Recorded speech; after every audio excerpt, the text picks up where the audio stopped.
ഷാബു പ്രസാദ്, ഇവിടെ ഇതാ ഇപ്പോൾ ഹമാസ് എന്നത് തീവ്രവാദികളാണ്, ഹമാസ് ഉള്ളിടത്തോളം ഞങ്ങൾക്ക് സ്വസ്ഥതയുണ്ടാകില്ല എന്ന് ബെഞ്ചമിൻ നെതന്യാഹു ആവർത്തിക്കുന്നുണ്ട്. അവിടെ ഹമാസിന്റെ ഒളിത്താവളങ്ങൾ അത് മറ്റു രാജ്യത്തിന്റെ പരമാധികാരത്തിൽ കയറിപ്പോലും ആക്രമണം നടത്തിയിട്ട് ദിവസങ്ങളെ ആയിട്ടുള്ളൂ. അങ്ങനെ ഒരു പശ്ചാത്തലത്തെ ആരും വലിയ തോതിൽ വിമർശിക്കുന്നില്ല. ഇത് പക്ഷേ ഇപ്പോൾ ഗാസയെ തന്നെ ഇല്ലാതാക്കുന്നു. അവിടെ ലക്ഷക്കണക്കിന് ആളുകൾക്ക് ജീവഹാനി സംഭവിക്കുന്നു. ഒന്നും അറിയാത്ത കൊച്ചുകുട്ടികൾ ഉൾപ്പെടെയുള്ളവരുടെ ദൈന്യത നമുക്ക് ദൃശ്യങ്ങളിൽ കാണാൻ സാധിക്കുന്നു. യഥാർത്ഥത്തിൽ ഗാസ എന്നതൊരു പ്രേതപ്പറമ്പായി മാറിയിരിക്കുന്നു എന്ന് തന്നെ പറയാൻ സാധിക്കുന്നു. എവിടെയും ഇടിഞ്ഞു പൊളിഞ്ഞ കെട്ടിടങ്ങൾ, ആ കെട്ടിടാവശിഷ്ടങ്ങൾക്ക് ഇടയിൽ നിന്ന് ഉയരുന്ന നിലവിളി ശബ്ദങ്ങൾ, അതുമാത്രമായി ആ ഭൂപ്രദേശം മാറിയിരിക്കുന്നു. ഇതാ ഇപ്പോൾ പ്രേക്ഷകർ കാണുന്ന ദൃശ്യങ്ങൾ, അതിൽ ആളുകളുടെ പലായനമാണ്. ആ പലായനത്തിൻ്റെ ദൈന്യത എത്രത്തോളമാണ് എന്ന്, അതായത് എന്തൊക്കെ കയ്യിൽ കിട്ടുന്നോ അതെല്ലാം എങ്ങനെയൊക്കെ കൊണ്ടുപോകാമോ അത്തരത്തിൽ അതിൽ ഉടുവസ്ത്രങ്ങളുണ്ട്, ഭക്ഷണങ്ങളുണ്ട്, വിലപ്പെട്ട ഡോക്യുമെൻറ്റുകളുണ്ട്. അത് വാഹനത്തിൽ കൊണ്ടുപോകുന്നു, ഉന്തുവണ്ടിയിൽ കൊണ്ടുപോകുന്നു, തലയിൽ ചുമന്ന് കൊണ്ടുപോകുന്നു. അങ്ങനെയൊക്കെയാണ് ഒരു ജനത പലായനം ചെയ്യുന്നത്. അപ്പോൾ ഈ കാഴ്ചയിലേക്ക് നെതന്യാഹു ഗാസയെ എത്തിക്കേണ്ടതുണ്ടായിരുന്നു എന്നുള്ളതാണ് ചോദ്യം. ഈ കാഴ്ചയിലേക്ക് ഗാസയെ എത്തിച്ചതും അവിടുത്തെ ഈ ജനങ്ങളെ ഈ ദുരിതക്കയത്തിലേക്ക് തള്ളിവിട്ടതും നെതന്യാഹുവോ ഇസ്രയേലോ അല്ല, അത് ഹമാസ് തന്നെയാണ്. ഹമാസ് അവിടുത്തെ ഈ സാധാരണ ജനങ്ങളെ ഉപയോഗിച്ചുകൊണ്ട് ഈ ഇസ്രയേലിനെതിരെ ആ ഒരു ജൂതരാഷ്ട്രത്തിനെ ഇല്ലാതാക്കും എന്ന ഒരു പ്രതിജ്ഞയുമായി ഇറങ്ങിത്തിരിച്ച് പരമാവധി ദ്രോഹങ്ങൾ ചെയ്തുകൊണ്ടിരിക്കുകയാണ് ഹമാസ്. ഹമാസിന് മുമ്പ് അവിടുത്തെ മറ്റ് തീവ്രവാദി സംഘടനകളെല്ലാം കഴിഞ്ഞ 6-7 പതിറ്റാണ്ടുകളായിട്ട്. അങ്ങനെ നിലനിൽപ്പ് ചോദ്യം ചെയ്യപ്പെടുമ്പോൾ അഭിലാഷേ, അത് ഞാനായാലും ശരി, നിങ്ങളായാലും ശരി, ഒരു സമൂഹമായാലും ശരി, ഒരു രാജ്യമായാലും ശരി, നിലനിൽപ്പ് അപകടത്തിലായാൽ പിന്നെ അവിടെ ഈ മനസാക്ഷി മനുഷ്യത്വം ഒന്നുമില്ല. നോക്കൂ, ഈ പാലസ്തീൻ ഭീകര സംഘടനകളുടെ, ഹമാസ് അടക്കമുള്ളവരുടെ അവരുടെ പ്രഖ്യാപിത ലക്ഷ്യം എന്താണ്? ഈ ഭൂമിക്ക് മുകളിൽ ഒരു ജൂതരാഷ്ട്രം വേണ്ട, അതിനെ തച്ച് തകർക്കും, ഇല്ലാതാക്കും, കത്തിച്ചു കളയും. നോക്കൂ, ഈ 2 വർഷം മുമ്പ് ഒക്ടോബർ 7-ന് അവിടെ ആ കൂട്ടക്കുരുതി അവർ നടത്തിയപ്പോൾ കൊച്ചു കുഞ്ഞുങ്ങളെയൊക്കെ, കൊച്ചു പിഞ്ചു കുഞ്ഞുങ്ങളെയൊക്കെ ഈ ഓവനിലൊക്കെ വെച്ചാണ് വേവിച്ചത്. ഇത് ലൈവായിട്ട് കണ്ടോണ്ടിരുന്ന ഈ ഖത്തറിലിരിക്കുന്ന ഹമാസ് നേതാക്കൾ ഇങ്ങനെ അർമാദിക്കുകയാണ്,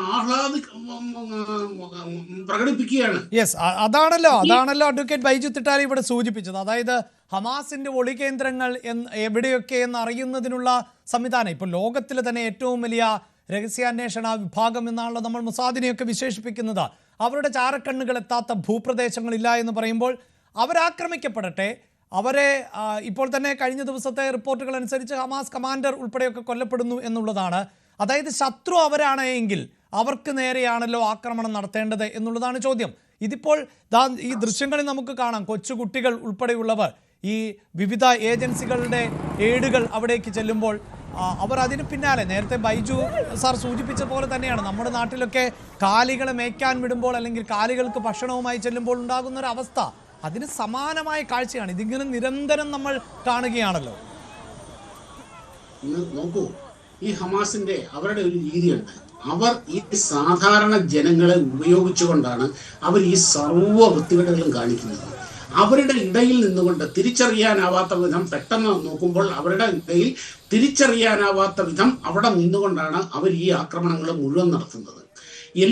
അവിടെയുള്ള ഒട്ടുമിക്ക ഹോസ്പിറ്റലുകളും അതിന്റെ അടിഭാഗം എന്ന് പറയുന്നത് ഇവരുടെ തുരങ്കങ്ങളിലേക്കുള്ള കവാടങ്ങളാണ്.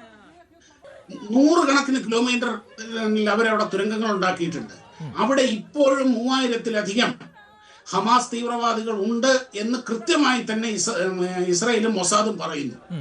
അവരെ പുറത്ത് ചാടിച്ച അവസാനത്തെ ഹമാസുകാരനെയും കൊന്നു കളഞ്ഞേ ഇവരിത് നിർത്തൂ. അപ്പോൾ ഈ ജനങ്ങളുടെ ഇടയിൽ നിന്നുകൊണ്ട് ജനങ്ങളെ മുൻപിൽ നിർത്തി ഇതേപോലെ തന്നെ ഇങ്ങനെ ഇപ്പോൾ ബഹുമാനപ്പെട്ട ബൈജു തിട്ടാലി ഇവിടെ പറഞ്ഞു, സ്ത്രീകൾ, കുട്ടികൾ, ഗർഭിണികൾ ആക്രമിക്കപ്പെടുന്നു.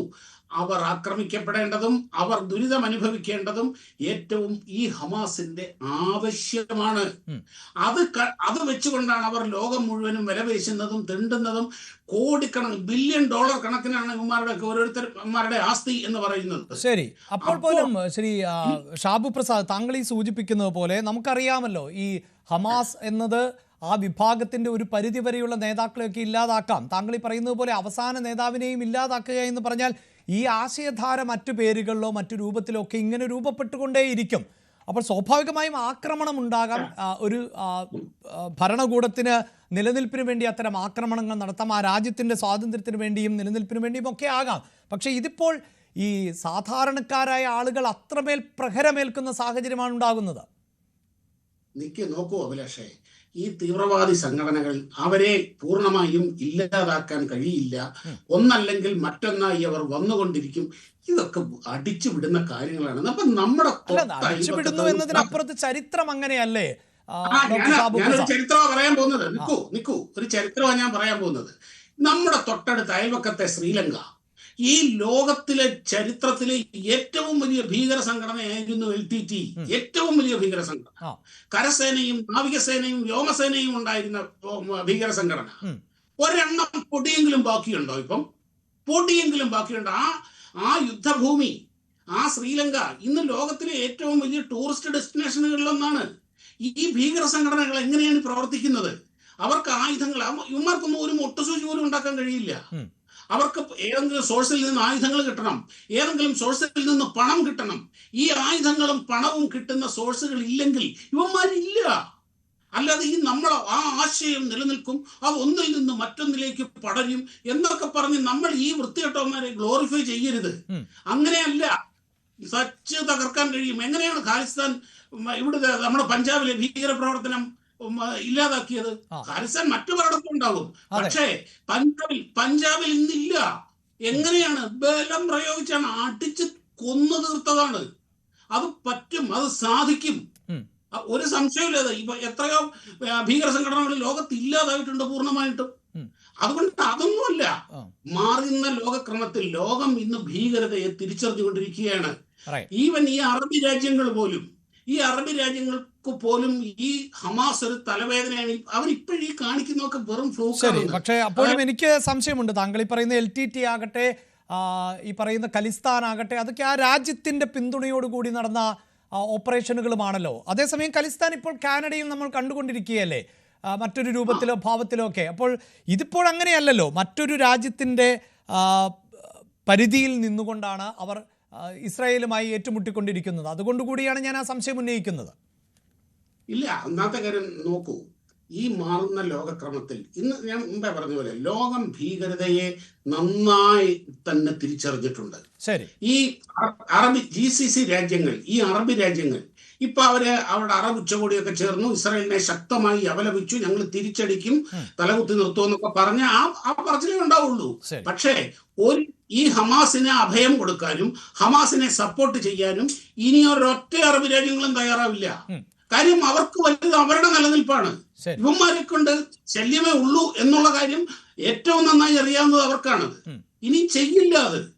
അങ്ങനെ ഒരു വൈറസിനെയൊക്കെ, പോളിയോ വൈറസിനെയൊക്കെ തുടച്ചു നീക്കുന്നത് പോലെ ഈ സാധനത്തിന് ഇല്ലാതാക്കാൻ കഴിയും. അത് ഹമാസിന് ആവശ്യമാണ്. ശരി, ഡോക്ടർ വേണുഗോപാൽ, താങ്കൾ അതിനോട് യോജിക്കുന്നുണ്ടോ? ഇപ്പോൾ ഈ പറയുന്നത് പോലെ തീവ്രവാദ ശക്തികൾ എന്ന് ഇസ്രായേൽ വിശേഷിപ്പിക്കുന്ന ഹമാസിനെ സംബന്ധിച്ചിടത്തോളം അവർ ഇസ്രായേലിൻ്റെ കടന്നുകയറ്റത്തിനെതിരായ പോരാട്ടമെന്നാണ് അവർ അവകാശപ്പെടുന്നത്.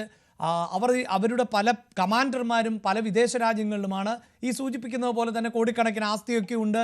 ഒരു പരിധിവരെയെങ്കിലും ഇവർ സാധാരണക്കാരായ ആളുകളെ കവചമായി ഉപയോഗിച്ചിരുന്നു എന്നതൊക്കെ ക്ലിയറാണ്. പക്ഷേ ഇപ്പോൾ ഈ സൂചിപ്പിക്കുന്നത് പോലെ, അല്ലെങ്കിൽ ഇപ്പോൾ കണ്ടുകൊണ്ടിരിക്കുന്നത് പോലെ ഒരു പ്രദേശത്തിൻ്റെ സർവനാശത്തിലേക്ക് എത്തിക്കുന്ന തരത്തിലുള്ള പോരാട്ടം, അവിടെ വ്യോമസേനയുടെ കരുത്ത് കാണിച്ചുകൊണ്ട് വ്യോമാക്രമണം നടത്തുന്നു, അതിനപ്പുറത്ത് കരയുദ്ധം ഘടിപ്പിച്ചിരിക്കുന്നു. അങ്ങനെ ഗാസ ഏതാണ്ട് തരിപ്പണമാക്കുകയാണ് ഇസ്രായേൽ ചെയ്യുന്നത്.